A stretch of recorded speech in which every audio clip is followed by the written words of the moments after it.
நம்ம day to day பேசிஸ்ல use பண்ற நெறைய ப்ராடக்ட்ஸோட டேட்டா எங்கருந்து வருது தெரியுமா? எக்ஸாம்பிள் கிரிக்பஸ் எடுத்துப்போம். அதுல பார்த்தீங்கன்னா, லைவ் ஸ்கோர் பார்க்கலாம். ஐபிஎல் மேட்ச் ஷெட்யூல்ஸ் என்னன்னு பார்க்கலாம். பிளேயரோட ஸ்டாட்ஸ் பார்க்கலாம். IPL trophies a year by year யார் வின் பண்ணது, இந்த மாரி டேட்டா. இந்த மாரி நெறைய பார்க்கலாம் இதுதான். இந்த இன்ஃபர்மேஷன்லாம் எங்க ஸ்டோர் ஆகுது தெரியுமா?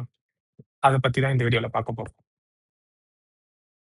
ஸோ, ஆ லெட்ஸ் அஸ்யூம் இந்த டேட்டாவெல்லாம் நான் ஒரு பிளெயின் டெக்ஸ்ட் ஃபைல்ஸ்ல ஸ்டோர் பண்ணியிருப்பாங்க அப்படின்னு வச்சுப்போம். எக்ஸாம்பிள் பிளேயர்ஸ் டாட் டெக்ஸ்ட் அப்படின்னு ஒரு ஃபைல்ல பிளேயர் இன்ஃபர்மேஷன், எந்த கண்ட்ரி, என்ன டீமுக்கு விளையாடுறாங்க, அந்த மாதிரி இன்ஃபர்மேஷன் இருக்கு. மேட்சஸ் டாட் டிஎக்ஸ்டின்னு ஒரு ஃபைல்ல மேட்ச் இன்ஃபர்மேஷன் இருக்கு. அப்புறம் ஸ்கோர் டாட் டிஎக்ஸ்டின்னு ஒரு ஃபைல்ல ஸ்கோர் இன்ஃபர்மேஷன் இருக்கு. இந்த மாதிரி அசியூம் பண்ணிப்போம். ரொம்ப சிம்பிளா இருக்குல்ல. ஏன் இந்த மாதிரி இருக்கக்கூடாது அப்படின்னு யோசிச்சோம்னா, இதுல என்ன ப்ராப்ளம் வரும் அப்படின்னா, இப்போ விராட் கோலி எடுத்துப்போம். அவர் வந்து ஒரு பிளேயரா, அவரோட இன்ஃபர்மேஷன் வந்து பிளேயர்ஸ் டாட் டெக்ஸ்ட்ல இருக்கும். அவரோட இன்ஃபர்மேஷன் மேட்சஸ் டாட் டெக்ஸ்ட்லயும் இருக்கும். இப்போ ஏதாவது ஒரு ஃபைல்ல மிஸ்ஸ்பெல் பண்ணிட்டோம். ஆ KOHLI கோலி அப்படின்றதுக்கு பதிலா KOHIL அந்த மாரி மாத்திட்டாங்க அப்படின்னா, சர்ச் ஒர்க் ஆவாது. கோலின்றதே இப்போ டிஃபரண்ட் வேர்ட் இல்லையா? ஸோ சர்ச் ஒர்க் ஆவாது. பிளஸ் இப்ப இந்த டேட்டாவ அப்டேட் பண்ணோம் அப்படின்னா, ஒரு இடத்துல அப்டேட் பண்ணா போதாது. ஏன்னா டிஃபரண்ட் ஃபைல்ஸ்ல மாத்திருந்தாங்க அப்படின்னா, எல்லா ஃபைல்ஸ்லயும் போய் அப்டேட் பண்ண வேண்டியிருக்கும். ஸோ டூப்ளிகேட் டேட்டா இருக்கும். சர்ச் வந்து ரொம்ப பெயின்ஃபுல்லா இருக்கும் இங்க. இப்போ நெறைய யூசர்ஸ் வந்து ஆக்சஸ் பண்ண போறாங்க. சேம் இன்ஃபர்மேஷன் அப்படின்னு வச்சுக்கோங்க. இப்போ ஐபிஎல் மேட்சஸ்லாம் நடக்கும்போது, ஆ நெறைய யூசர்ஸ் வந்து லைவ் ஸ்கோர் பார்க்க ட்ரை பண்ணுவாங்க. அந்த டைம் அப்ப நம்ம ஒரு ஃபைல்ல மேட்ச் இன்ஃபர்மேஷன் இருக்கு அப்படின்னா, அந்த ஃபைலுக்கு வந்து நெறைய ரெக்வெஸ்ட் வரும். அந்த ஃபைல நெறைய பேரு பேசிக்கா ஆக்சஸ் பண்ண ட்ரை பண்றாங்க. ஸோ இந்த டைம் என்ன ஆகும் அப்படின்னா, ஆ நெறைய பேர் ரீட் அண்ட் ரைட் பண்ண ட்ரை பண்றனால, பேசிக்கா அந்த சிஸ்டமே கிராஷ் ஆயிரும். ஸோ இது எல்லாத்தையும் எப்படி ஹேண்டில் பண்றது? அங்க தான் டேட்டாபேஸ் வருது. Have does the database work அப்படின்னு பார்த்தோம்னா, இந்த இந்த இடத்துல யுவர் கோடுன்றது வந்து வேற எதுவும் இல்ல. நம்மளோட பேக் எண்ட் சர்வர்ன்னு வச்சுக்கலாம். அந்த சர்வர் வந்து டைரக்ட்டா ஃபைல் சிஸ்டம் ஆக்சஸ் பண்றதுக்கு பதிலா, அது வந்து டேட்டாபேஸ் இன்ஜின் ஆக்சஸ் பண்ணும். இந்த டேட்டாபேஸ் இன்ஜின் தான் வந்து இந்த ஃபைல்ஸ் எப்படி ஆர்கனைஸ் பண்ணணும், எப்படி query பண்ணணும், எப்படி சர்ச் பண்ணணும். இது எல்லாமே அந்த டேட்டாபேஸ் இன்ஜின் வந்து ஸ்மார்ட்டா ஹேண்டில் பண்ணும். இப்ப சிம்பிளா சொல்லணும் அப்படின்னா, ஒரு ஈக்வலன்ட் அனாலஜி எடுத்தோம் அப்படின்னா, ஆ லைப்ரரியில நெறைய புக்ஸ் இருக்கு. அந்த புக்ஸ் எல்லாத்தையும் நம்ம ஃப்ளோர்ல போட்டு டம்ப் பண்ணி வச்சிருக்கோம் அப்படின்னா, இப்ப அதுலருந்து நான் ஒரு புக் எடுக்கணும் அப்படின்னா, ரொம்ப கஷ்டம். ஏன்னா அவ்ளோ புக்ஸ் இருக்கும். நான் தேடி எடுக்க முடியாது.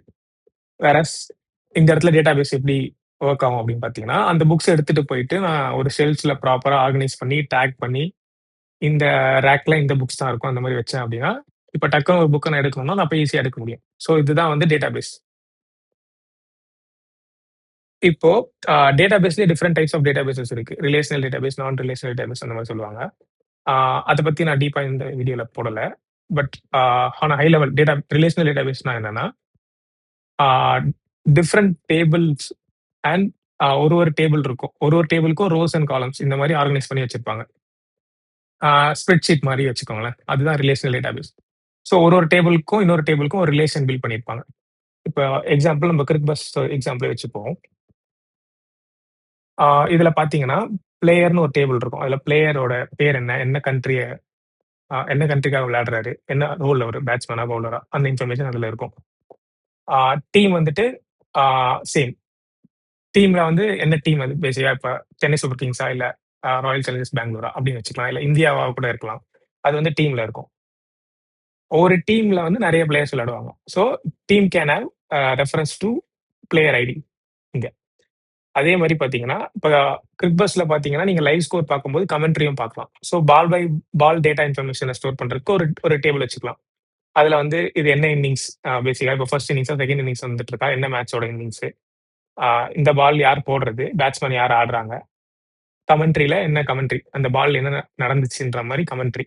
ஸோ இந்த இன்ஃபர்மேஷன்லாம் நம்ப ஒரு டேபிள்ல ஸ்டோர் பண்ணி வச்சுக்கலாம். ஓகே. இப்போ இந்த டேட்டாபேஸ்ல வந்து எப்படி ஆ டேட்டா வந்து ஃபாஸ்ட்டா ஆக்சஸ் பண்றோம் அப்படின்னு பார்த்தீங்கன்னா, ஆ இப்ப எக்ஸாம்பிள் நான் வந்து சிஎஸ்கே வெர்சஸ் எம்ஐ மேட்சோட லைவ் ஸ்கோர் பார்க்கணும் அப்படின்னு யூசர் வந்து கிளிக் பண்றாங்கன்னு வச்சுக்கலாம். அது வந்து டேட்டாபேஸ் இன்ஜினுக்கு போகும். அங்க வந்து நான் 2 டீம் என்னன்னு ஃபர்ஸ்ட் பார்க்கணும். சிஎஸ்கே, மும்பை. இந்த 2 டீமோட ஐடி என்ன எடுத்துட்டு, என்ன மேட்ச் இன்னைக்கு அந்த 2 டீமும் விளையாடுற மேட்ச், அது இன்னைக்கு நடக்கிற மேட்ச் டேட் போட்டோம்னா, ஒரு மேட்ச் இன்ஃபர்மேஷன் கிடைக்கும். விச் இஸ் மேட்ச் டேபிள்னு வச்சுக்கலாம். அந்த டேபிள்ல ஆ அந்த டேபிள யூஸ் பண்ணி அதோட ஐடி எடுத்து இன்னிங்ஸ்ன்னு ஒரு டேபிள் இருக்குன்னு வச்சுப்போம். அந்த டேபிள்ல பார்த்தீங்கன்னா, நமக்கு அந்த கரண்ட் இன்னிங்ஸோட ரன்ஸ் என்ன, ஸ்கோர்ஸ் என்ன, விக்கெட்ஸ் என்ன இது எல்லாமே பார்க்கலாம். ஸோ அத நம்ம க்வெரி பண்ணி இந்த மாரி டேட்டா கிடைக்கும். இது வந்து ஒரு சாம்பிள் க்வெரி. ஆ நான் முன்னாடி சொன்ன மாரி ரிலேஷனல் டேட்டாபேஸ், நான் ரிலேஷனல் டேட்டாபேஸ்ன்னு சொல்லி டிஃபரெண்ட் டைப்ஸ் ஆஃப் டேட்டாபேஸ் இருக்கு. One of the example of relational database is SQL. அந்த எஸ்கியூஎல் பார்த்தீங்கன்னா, அதோட க்வெரி வந்து இந்த மாரி இருக்கும்.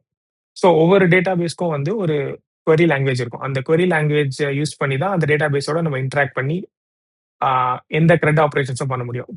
Gretna create, read, update, delete.